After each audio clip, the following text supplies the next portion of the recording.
My name is Mike the Man and welcome to my channel. In my last video I've thrown out some possibilities and I have been intentionally vague, wanting to see what kinds of comments I will receive, what you guys have detected and what makes sense to you. And sometimes as a statement analyst you have a thought, and that thought can be very specific about what you think may have happened. And in those cases, it is very important to step back and not make decisions very quickly. Because sometimes we think about other cases where we have seen how those cases have ended. And being reminded of something can taint us to where we overlook certain statements that may speak against it, or even misstatements that will clarify and actually substantiate what we think. So the good thing about statement analysis is when it's done properly, it's very concrete. And you see I give you an example right now. What just happened? I was searching for a word in my mind and concrete came to my mind because concrete is a part of this. So I gave myself away by what I'm about to talk about and have talked about in my last video. So no matter how we try to cover up what we have done, it doesn't work. It can work better if somebody is sociopathic, which I think is the case with Katie Proudfoot, telling us that she actually needs to be examined through that light. And sociopaths show themselves in statement analysis through their fear of being discovered. And the patterns that Katie has and Chris has are so far removed from each other. It is very extreme, very extremely different. So I always have to see, when I look at the statement from Chris, which part is written or scripted by Katie and where is Chris kicking in, the real Chris, who he becomes confident, he starts bragging and he starts ad-libbing and freestyling. And in these moments he is so confident he says, forget the script, I'm just gonna go ahead and say how it is. So we've seen that in the yelling where he yelled at Seth. And he could not clearly state where his mother was Monday morning or the early hours of Monday morning. And he said, you know damn good and well where my mother... No, Seth doesn't know. I don't know. And a lot of the things that Seth is saying, I have said it before. There is a very good possibility that police is not telling him the truth. And they have a right to do that. And if you are a fan of Forensic Files and all of these many shows that I have spent hundreds of hours watching, you will realize that it's an effective tool for police to tell the right type of lie for various reasons, to catch somebody when they are stuck, when legally they cannot move forward to search any further, and they may give the person sort of a hint. They hand them the rope and say, you know, did you know that DNA can never be removed from your, will stay in your carpet or in your floor, and then the next day they watch them and see how the next day they come back with cleaning supplies and spend hours and hours and hours of scrubbing. That wouldn't be a lie, right? But that's the only example I can think about right now, how they make somebody think we're gonna get a search warrant and it doesn't matter how long it takes, we're gonna find out what happened to your wife, because the answer is in the DNA, and it's in your carpet, and it's in the floor beneath that. Seth and Tony both in their live stream said, well, they made us feel like police knows whom they're looking at. One person, right? Somebody. Who is that? Somebody related to the bowel success, maybe? I don't know. But I cannot take this as the word of God.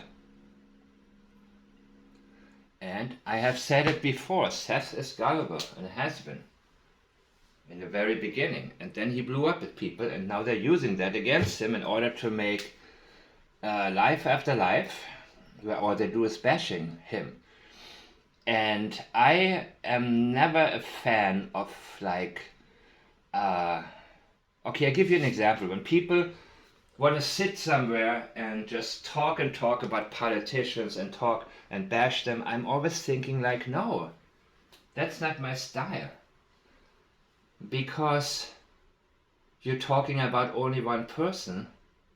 I'm thinking about all of the enablers. I'm thinking about all of the people who are watching and believing and making the effort to go out there and to vote for this person. When statement analysis is applied to political speeches, it doesn't matter what side. The red flags are enormous. It doesn't matter which one you're talking about. If you apply statement analysis properly,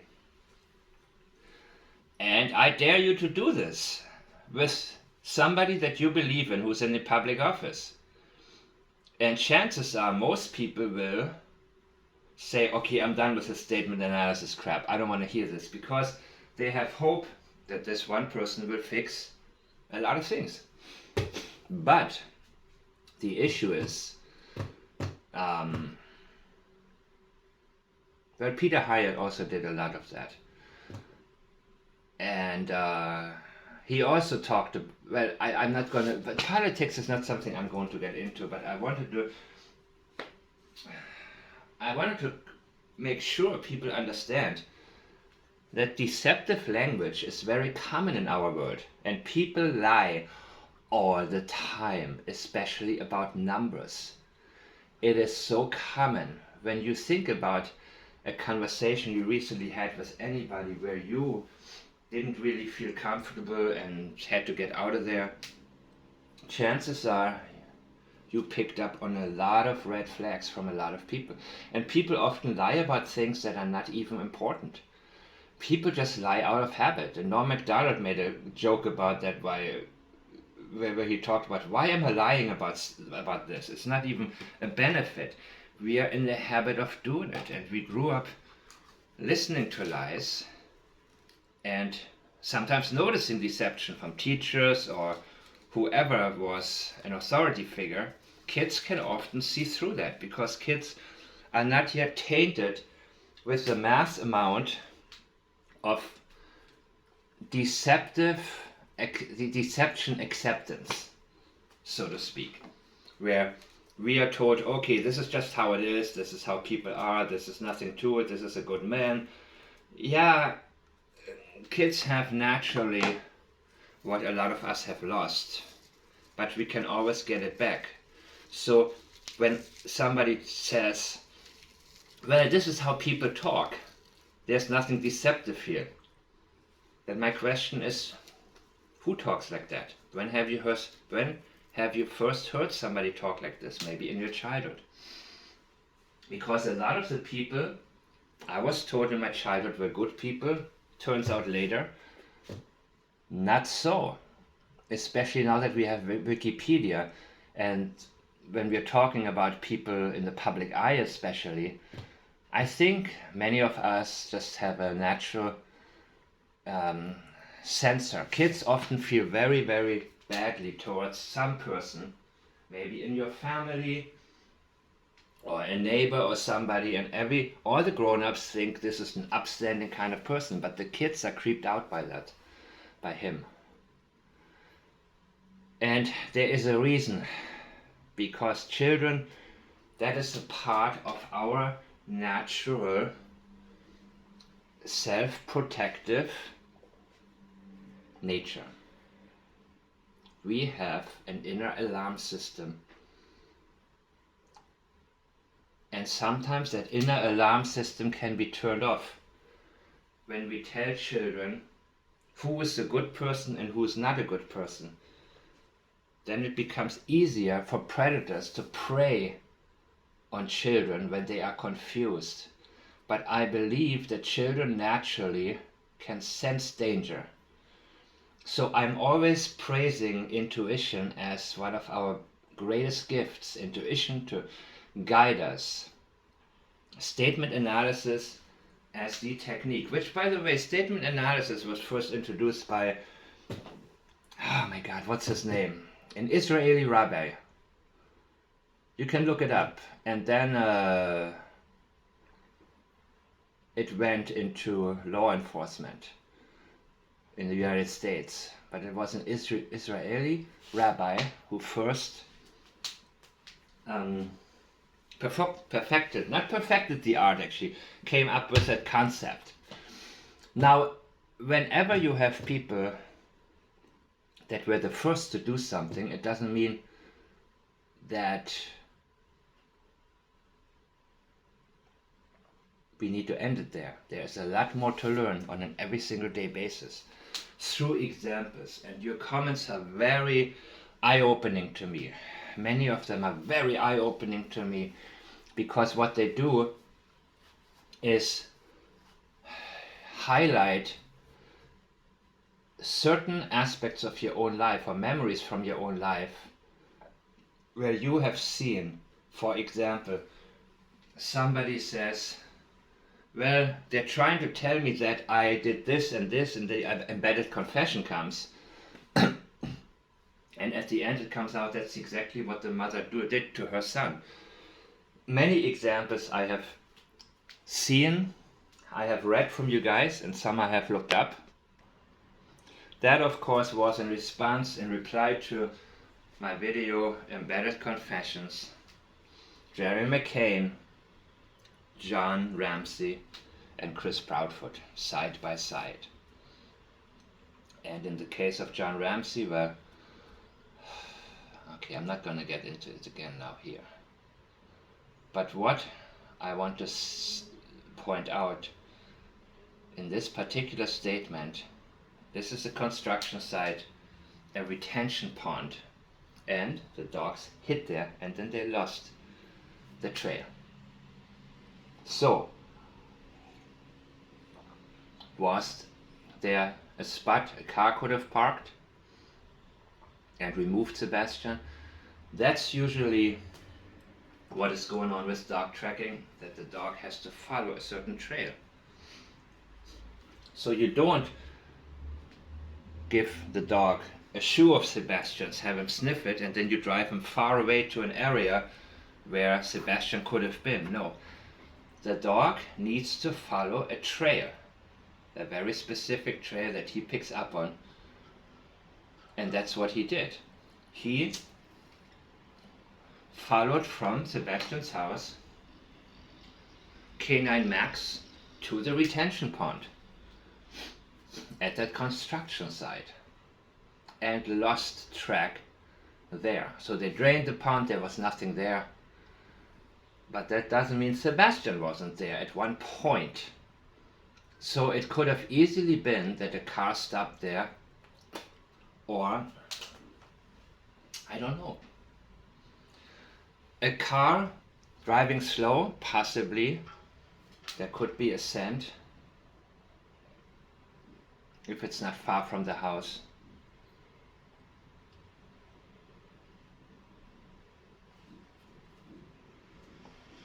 A car speeding off, driving off regular speed with a body in it.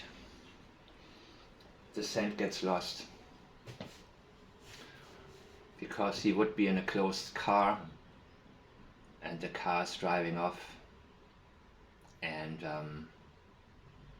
that's the last place, from what I understand, where the dogs hid. So Sebastian could have been there, his body could have been there, or an item of his could have been carried there. Something liquid maybe, something to be disposed of.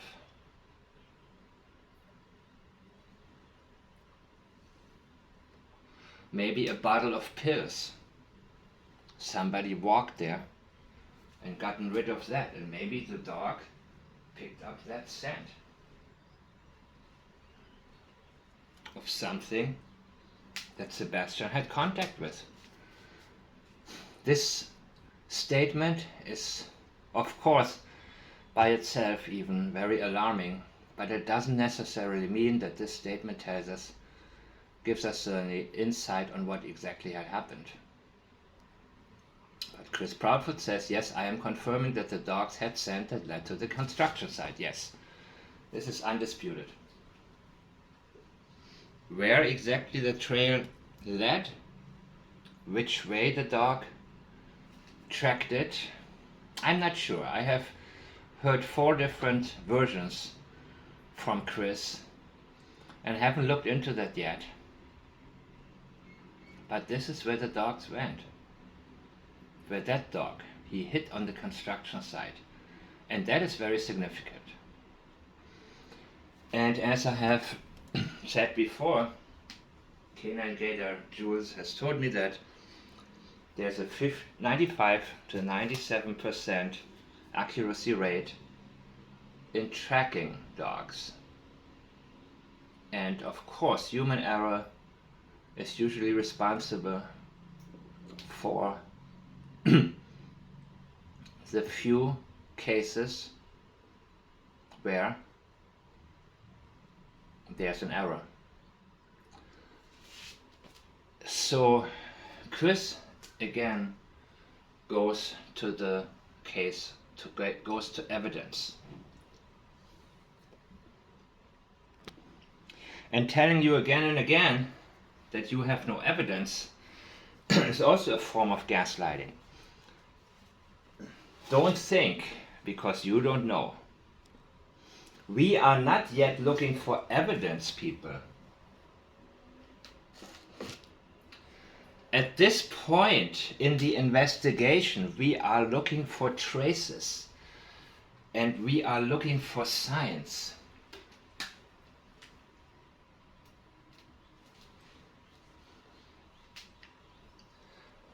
We are looking for anything that may help us find out what happened to Sebastian Rogers. Evidence will come later, when the responsible parties are arrested and brought to justice, which I have said in my last video, I do not expect to happen. I do not expect the case to ever close. I will be surprised if it happens, but I do not see any indication or effort to successfully get the case closed. And it doesn't matter to me as much because I'm doing my part, and you can look at many excellent analysts or analyses, but just because Peter Hyatt was, I believe, 100% accurate when it came to the case of Madeleine McCann, but we haven't seen an arrest. And of course, these people may be protected by the media, even politicians, It sure looks like that, because Peter was also on Sonia Poton, and she had a documentary that I watched about Madeleine McCann. So when enough people get involved in covering something up, it is not anymore about just the parents. You cannot expect somebody to break down and say, okay, I tell you now what happened, because that would not be good for a lot of people. I talked about Burke Ramsey. He should come clean. It would be actually best for him, I think, because he doesn't have a life, a normal life.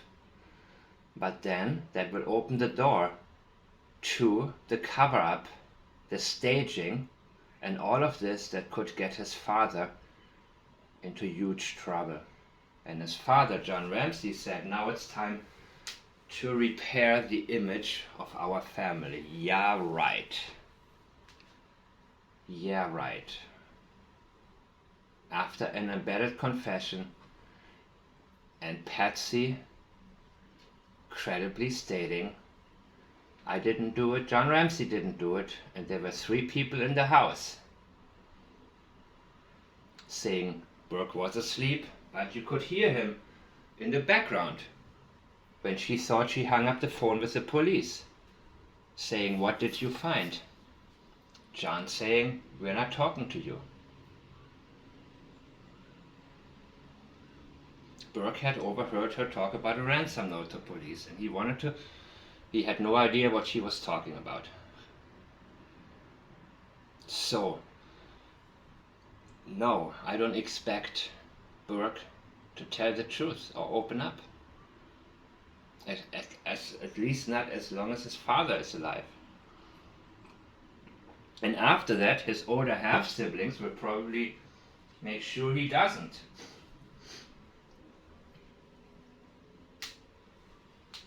And people have argued, yeah, what is that smirk on his face? Why does he look like that?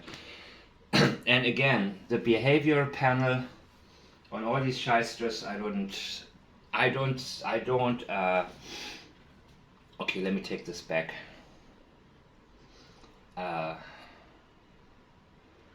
Body language is one of these areas that can be exploited easily. It's something that people pick up on. So, obviously, you don't need to study a lot in order to point things out without analyzing it properly. And there are many different patterns people have.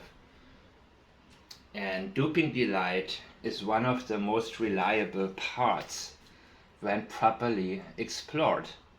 So if a boy from the age of 9 feels like he's fooled the public, that duping delight can become a permanent fixture on his face, almost permanent. A disdain for the public that believes anything. His facial expressions should not be ignored. And I never get that, because people see things that aren't there simply because some people who call themselves experts in body language say so. But then the obvious often gets overlooked in life. And that is what I like about you guys telling me there's something here, something doesn't sit well with me. And if anybody says to you, no, it's nothing, that's just one of these things, you don't allow yourself to be sidetracked from it. And you come back to it and you say, what about this? What is Chris Proudfoot telling us here? And he is confirming what has been on the scanner. People heard that the dogs hit at the retention pond on a construction site, and again, they could have dropped by the pond to get rid of something in the water, flush down something. Maybe some pills, maybe something else, who knows? But there was nothing there, nothing concrete they could find. So yes, I said it before, I think she over-medicated him Who knows with what?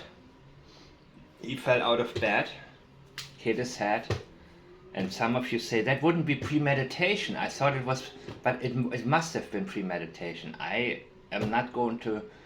It could have been.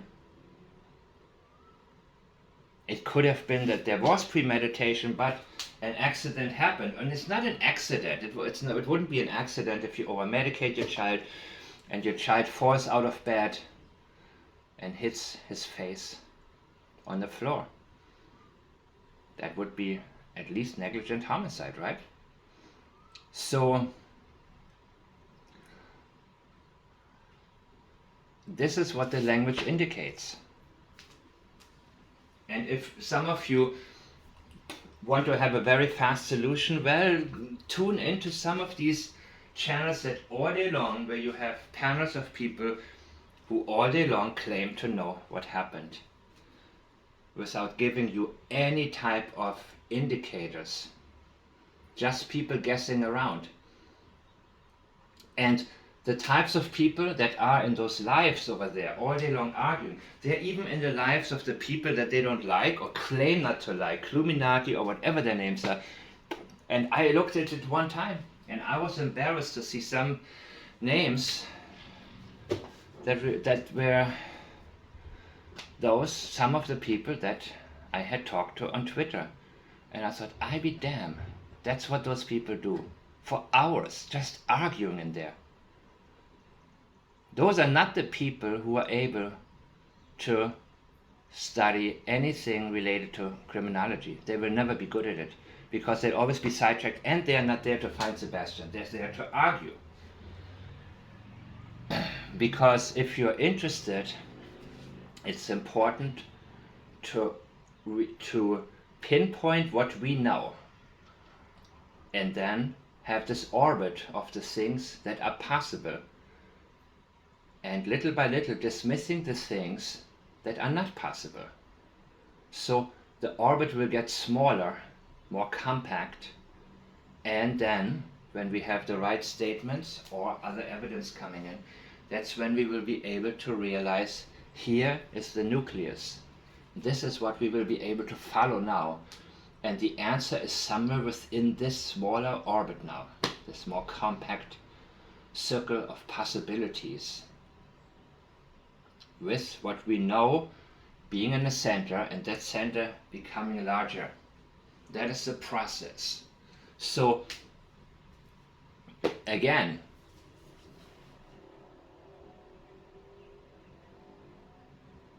I just don't get it. I'm not, you see, I can't imagine being in one of those lives and arguing or something. There's no arguing necessary, but Chris Proudford wants you to do that. Katie Proudford wants you to do that. Because when people argue, they try to get the point across, and they will also introduce points that are not so, allowing them to say, look at you, look what you just said. And here's the evidence that what you just, of one of the things that you just claimed, not possibly being so. So you are fraud, even if everything else you said is absolutely accurate. That's why he called in on Turtle Island. And sure enough, people are talking about that because people get sidetracked so easily. And going back to my point, I blame the enablers. I cannot say this politician or that is, no, that's just one person. What I'm thinking about are the millions of people who enable them. So it wouldn't be logical or effective to simply just vote out that politician if the people don't change, if the people don't wake up and start to understand what is going on around them. So that's also, the public perception is often the reason a case gets dragged out, because the public gets so sidetracked. Police may think, you know what, who cares, they're busy now. Same with the John Benet Ramsey case. All the staging was very effective, and people talked about possible abuse, they talked about beauty pageants, they talked about so many things, but they never talked about the things that were always right in front of our eyes. And John Ramsey said,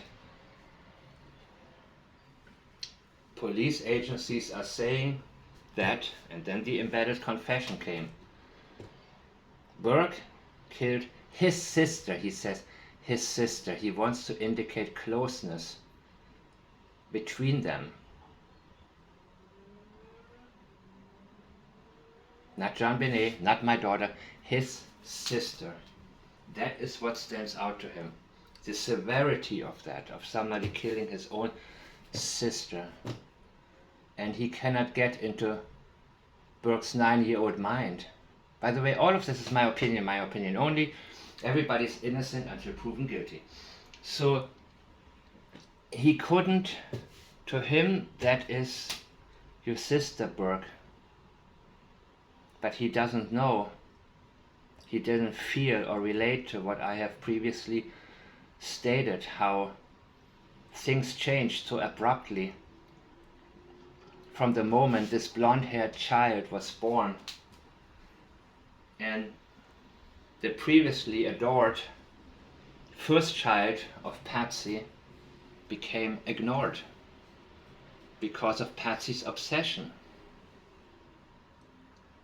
And that's why she mentioned, one of the few things she mentioned in the 911 call was that she is blonde. That stuck out to her. Patsy wanted to be Miss America. She wanted to move up there. She was Miss West Virginia, I think, in 1977. And then I looked up who was Miss America in 77, 78. And all of them had blonde hair. So she probably saw her own dark hair as one of the reasons she didn't make it any further. So when this little girl was born, that was probably the first thing she saw, her blonde hair. And suddenly her old dreams came back and she thought, now I'm coming back and I'm gonna make it. And Burke, and like Carl Jung said, the unlived lives of our parents are the biggest burdens to a child. Because at that moment her obsession took over and Burke was in the shadows. And he realized, or he thought to realize, that the problem was his sister. And he had already before hit her with a golf club. So the sidetracking here has been working very much. But I refuse to say, oh, look at what they're doing. Look, oh my God, Chris called in there. No, that was great strategically, Chris. It came from Katie, but you made the call. And people are eating it up. And those people, the masses, are often the reason a case doesn't close. Because they don't focus on the evidence and the facts. They want a quick solution. They will argue it. And law enforcement has not done what they could have done in the first 3 days. And they don't want to be exposed. So maybe they're saying, you know what, forget it. As long as these people are busy arguing each other, divide and conquer, right? Something like that. Not from the part of the police, but they're probably stepping back and they're saying, well, I'm going to tell Tony and Seth whatever, and Seth is going to believe everything we say. So, and they may be just confused. They may know exactly what happened, but how can they move forward legally? That is the question. So what Chris is about to say here may or may not indicate premeditation, meaning it could have been that at one point in his life there are possibilities running through his mind how to get rid of somebody. And some of you have suggested maybe his family already got rid of somebody. Now that's allegedly, and I will not support that, but it's possible. Anything is possible, right, people? Because what he is now introducing is something that is in present tense. All of this is done while the concrete is poured in being set. And that is a strong indicator that he is present in that moment. And he is not a good storyteller.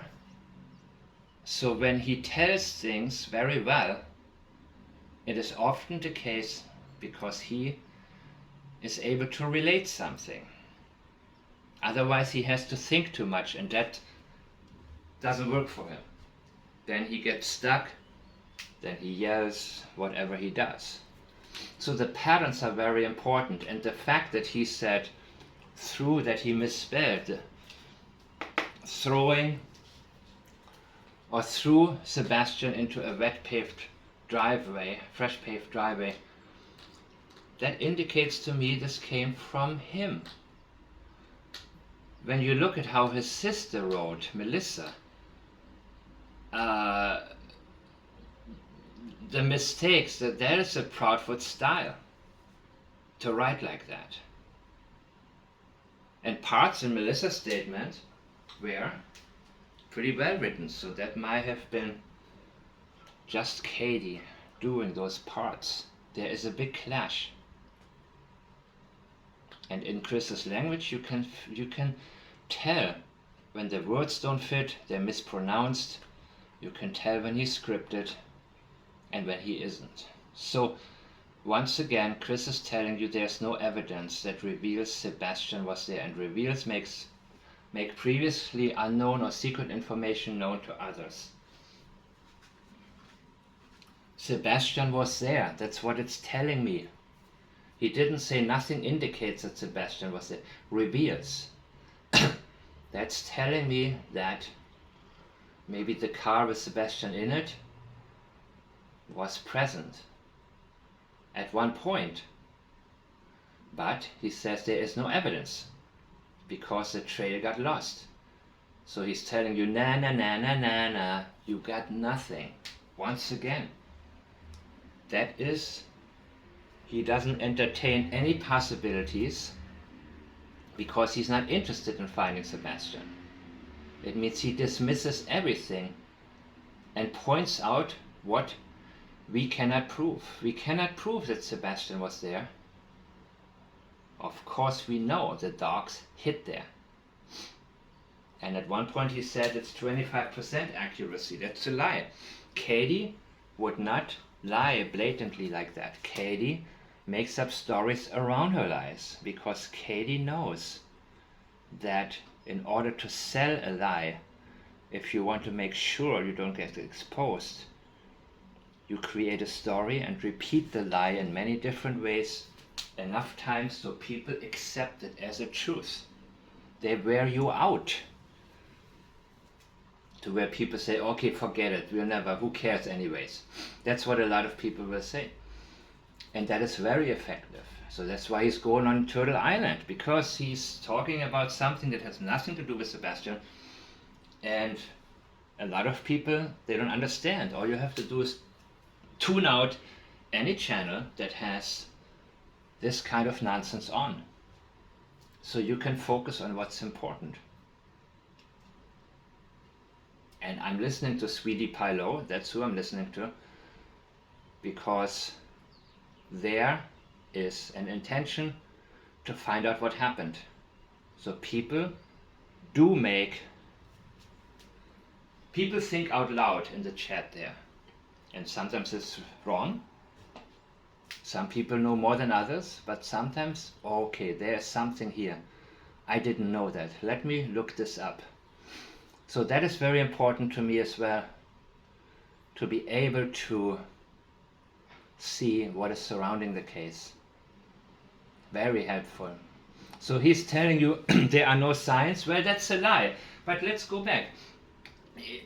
It would make more sense to say there's no indication that Sebastian was there, but that would be of course a lie, because the dogs had a scent. That is an indication. There are no signs. Lie. That is a sign that the dog had a scent. There is a sign there. Doesn't mean exactly where, when you have a street sign, doesn't matter exactly where you will end up, but there is at least a sign or evidence. He corrects it to evidence, meaning, there is of course a sign, but you cannot prove it. That's what he's saying to you.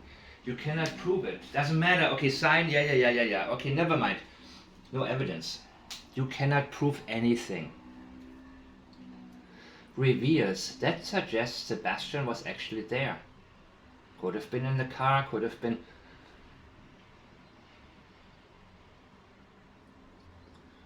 There is no evidence to make this secret or previously unknown information known to you guys.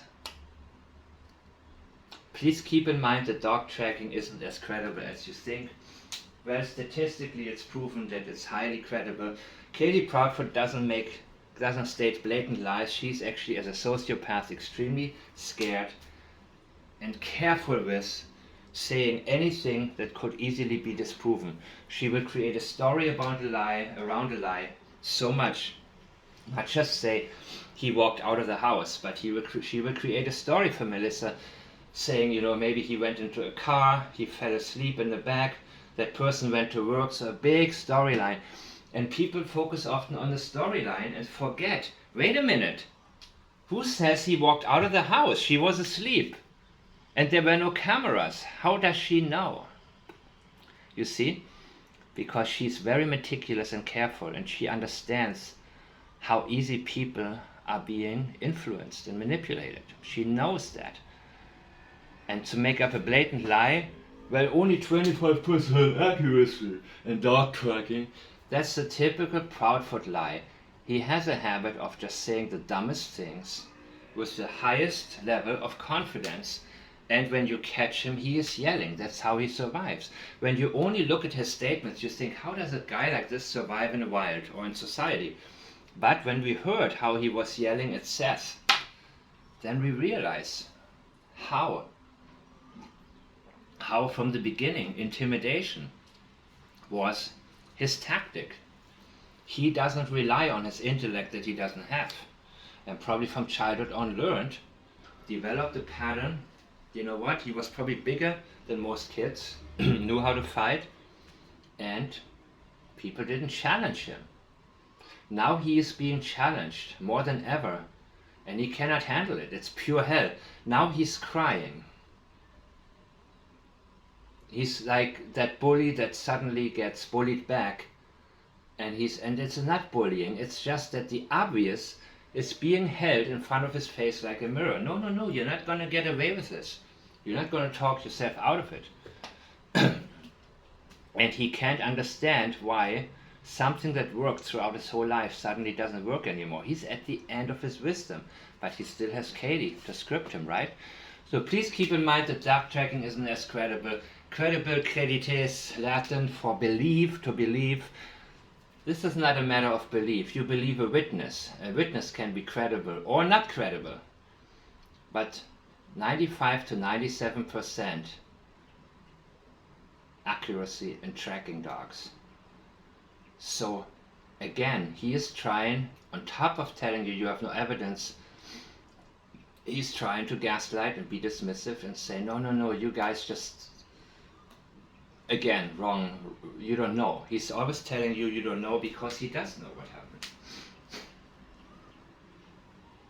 But in this case, there is a sign, a very strong sign, Sebastian, or an item of his, something that he was in contact with was there. At one point, there's a spot big enough to where some car could have parked there. So maybe whoever transported him around 3 a.m. stopped there to get rid of something. And it could have been the bottle of pills, or what was inside. Not wanting to flush it down anywhere because maybe there can be traces. Who knows? These are just possibilities. Please keep in mind that dog tracking isn't okay. The idea, he's introducing an idea. This may indicate actually that he was playing around with the thought. Either he had previously thought about getting rid of somebody, or maybe he already, who knows, but the idea, oh, that's a good idea. No, it's not a good idea, but he calls it an idea, that someone heard Sebastian and threw him into a wet, fresh paved driveway is funny. Look how accurate he gets here. And see what his usual pattern is, how he speaks. Usually he steps over things, he says complete nonsense, but look how he knows. Look how detailed Chris gets in this situation. The idea, now he's getting an idea, or an old idea is coming back. So could this indicate that in the past he has, well, played with the idea of how could I just get rid of this boy? Or other people, which was suggested by some of you, which I haven't looked into in detail. But this shows that these kinds of scenarios have already run through the Proudfoot mind, in my opinion. He's telling you that's an idea, and it was probably an idea that he thought about and maybe dismissed and said, "Now this is too much work," or it was something that was done but not on this particular property. And he's finding it funny. He's laughing because he's maybe thinking, "Oh, no, I know how to do this right." And mind you, there was only a small, I've asked about this particular construction site, and yes, that could have not been done there. But again, what was this in response to? I've asked some of you, I will look this up more, but this already on its own, the idea is funny. This is an idea that he has a lot to say about because it's already been through his mind. And this idea makes him laugh.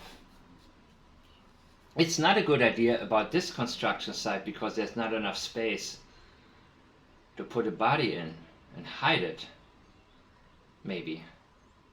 But it's still a funny idea. And without that middle part, the idea that someone hurt Sebastian is funny. There is nothing that he is... there's nothing sad about what happened to him, or nothing worrying. And he's being detailed. So could this be an indicator of premeditation? Maybe. But I still challenge those of you who think it is to show me a statement that indicates strongly that there was premeditation. Until then, that door is open for me. Was it or wasn't it? There was a thud, and he fell. And on the porch, Katie realized he's already, and she ran back into the house. And what did she do? Did she get the medicine? Did she get the pills? Did she get something she had to get rid of?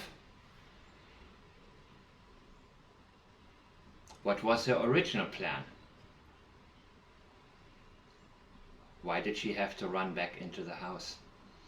All of this is substantiated by her language, her experiential memory. So now Chris Proudfoot is again in bragging mode. And he's telling you how much he knows about this area. And I don't think Katie was a part of this, at least not a big part. I got this, honey, I got this. And she said, "Yeah, sure, baby." She likes to make him feel, she's a manipulative woman who likes to make him feel good about himself, because she knows that he needs that for his ego, right? So to bury a body in concrete, it would need to be at least 12 inches thick. Secondly, you have to smooth out the concrete and finish it before it's dried. All of this is done while the concrete is poured and being set. Wow, Chris. All of a sudden, you are able to tell us something that we may not know. So, in these moments, he cannot help himself. He will reveal himself with what he knows. This is something that indicates these kinds of things have been in his mind at one point. To bury a body in concrete, it would. Not it needs to be at least 12, it would need. What does he mean? This is again like brainstorming an idea, right? Okay, wait. Well, it would have to be, he's looking at this particular construction site and he's telling you, you know what? Nah, this wouldn't work here. So what would work? He's proudly telling you that he knows, and this construction site, he is not there. He's not buried there. That doesn't eliminate the possibility of a different site, which also doesn't have to be the case, but it could be. So he's teaching you something very confidently and setting you straight. So he focuses on a very small area in detail that couldn't have happened. He is not thinking ahead, exploring other possibilities. He's spending a lot of time on one thing where he knows this couldn't have happened. Could it have happened that somebody heard Sebastian and threw him into a wet paved driveway? It's possible, but not there, right? So he always likes to focus on what couldn't have been. And with that, he's telling people to back off. He's telling you, you get it so wrong. You don't know anything. All of this is done while his mind is right there present, how it is done.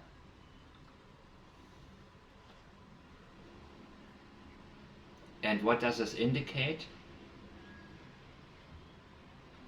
It could have been very strongly on his mind, or it's even possible that, you know, do I need to say it? Again, everybody is innocent until proven guilty. This is all only my opinion. And I look forward to hearing from you guys. Anything that has to do with premeditation, anything that might indicate it, feel free. I'm going to post my email address below, and I'll see you next time.